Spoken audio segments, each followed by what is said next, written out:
আজকের দিনটা হচ্ছে মঙ্গলবার, মানে শুক্লপক্ষের মঙ্গলবার। তো পুজো দেবো, তার জন্য সকাল সকাল কাজগুলো সেরে তারপর স্নান সেরে নিয়েছি। আজকে তোমাদের সঙ্গে একটা দারুণ রেসিপি শেয়ার করব, যদিও সেটা আমি খাবো না, কারণ আমি আজকে মঙ্গলবার পালন করি, নুন লক্ষ্মী খায় না। করব হচ্ছে বাড়ির লোকেদের জন্য। আমরা মেয়েরা কিন্তু কখনোই নিজেদের জন্য কিছু করি না, বাড়ির লোকেদের জন্যই কিন্তু আমাদের সব সময় চিন্তা লেগেই থাকে। ঘরের পুজোটা সেরে তারপর চলো মন্দিরে যাই, মন্দিরে পুজোটা দিই। এখানে এসে দেখি কিন্তু অনেকেই পুজো আমার আগে দিয়ে গেছে আর পুজোয় বসেও গেছে। এই হচ্ছে আমাদের নিজেদের মন্দির, মায়ের মন্দিরে পুজোটা দিলাম, তারপর পুজো দিয়ে বাড়ি চলে এলাম। বাড়ি এসে শাড়িটা চেঞ্জ করে নিয়েছি আর দুটো বড় বড় সাইজের রাম ঝিঙে নিয়ে এসেছি। আগেকার দিনে মানুষরা যদি কেউ বোকামি করতো, তাকে রাম ঝিঙে বলে গালমন্দ করতো, বলতো আরে কিছু বুদ্ধি নেই, তুই তো একটা রাম ঝিঙে। সেই রাম ঝিঙে দিয়ে যে এত সুন্দর একটা রেসিপি হয়, তোমরা না খেলে বুঝতে পারবে না। তারপর দেখো এখানে পোস্ত বেটে নিলাম আর এখানে আমি ভাত বসিয়েছি। আজকে ছোট গ্যাসটাতেই ভাত বসিয়েছি।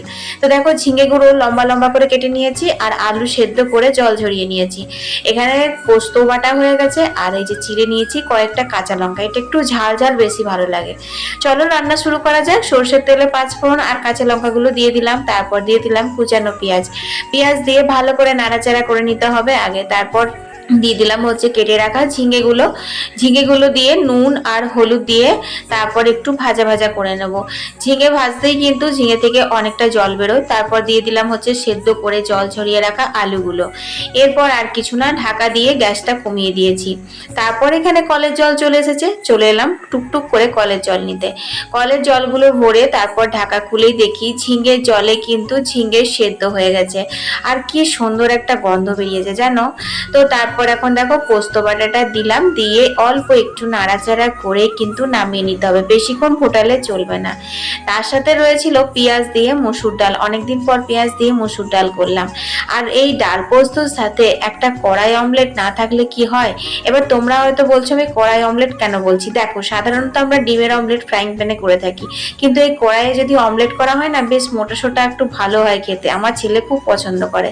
রান্না কমপ্লিট হয়ে গেছে, দেখো এখানে করেছি পেঁয়াজ ফোড়ন দিয়ে মসুর ডাল, এখানে এই যে ঝিঙে পোস্ত পেঁয়াজ দিয়ে, আর হয়েছে 2টি অমলেট বাবা আর ছেলের জন্য।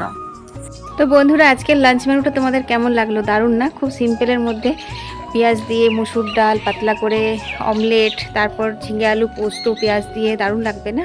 তো চলো তোমাদেরকে একটা প্রজাপতি, এই দেখো কি সুন্দর প্রজাপতি দুটো, দেখেছো কি সুন্দর লাগছে? ওয়াও, 1-2 দিন করে অনেক রং বেরঙের প্রজাপতি আসে এই ফুল গাছগুলোতে। তো চলো আজকের মিনি ব্লগটা এখানেই শেষ করে দিচ্ছি। তোমাদের কেমন লাগলো তোমরা কমেন্টে জানাতে ভুলো না, আর লাইক শেয়ার করতে একদম ভুলো না। টাটা।